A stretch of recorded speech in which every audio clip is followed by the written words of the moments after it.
আল্লামা দেলোয়ার হোসেন সাঈদী বলেছিলেন যে আওয়ামী লীগ তোমরা ইঁদুরের গর্ত খুঁজে পাবে না, তারা কিন্তু পায়নি।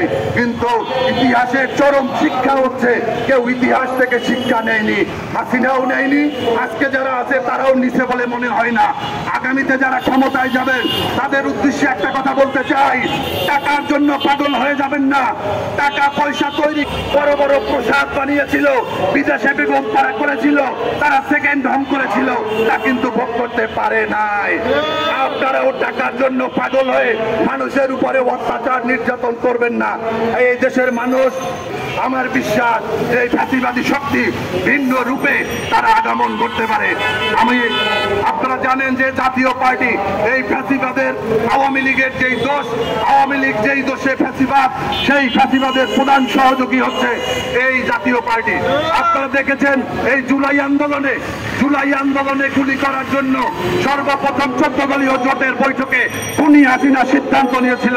এজন্য 14 দলের প্রত্যেকটা দলের দায় রয়েছে এই গণহত্যার সাথে তারাও দায়ী।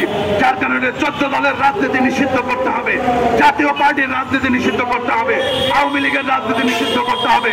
ফ্যাসিবাদ এবং ফ্যাসিবাদের দোসরদের বাংলাদেশে কোনো রাজনীতির কোনো স্পেস থাকবে না। এখানে রাজনীতি করছে আমরা এই ডক্টর মোহাম্মদ ইউনূসকে আমরা ক্ষমতায় বসিয়েছি। আমরা চাই তার উপদেষ্টা এদেশের মানুষের কল্যাণে, এদেশের মানুষের জন্য, এদেশের খেটে খাওয়া কৃষক শ্রমিক দিন মজুদের জন্য তারা কাজ করবে। কিন্তু তারা আজকে কলোনিয়াল শুরু করেছে। তাদের যেই উপদেষ্টা রয়েছে তাদের এনজিও গুলো 1 বছরে হাজার হাজার কোটি টাকার ডোনেশন পেয়েছে। বিভিন্ন বিদেশ থেকে যত ডোনেশন এসেছে, যত তাদের বরাদ্দ আছে, সব তারা নিজেরা ভাগ করে খাচ্ছে। আমরা দেখেছি এক উপদেষ্টা, একজন এপিএস, তার বিরুদ্ধে আমরা অভিযোগ দেখেছি। তার কারণে এভাবে আমরা দেখতে চাই না। 8 জুলাইয়ের আন্দোলনের অন্যতম যোদ্ধা এনসিপির বন্ধুদের বলতে চাই, সবাইকে সম্মান করতে হবে। যারা বড় দল রয়েছে, বিএনপি নেতাদের নিয়ে উৎসারণা বন্ধ করতে হবে, রাজনৈতিক নেতাদের চরিত্র হনন বন্ধ করতে হবে। আপনাদের অভিজ্ঞতা কম, আপনারা রাজনীতি এসেছেন।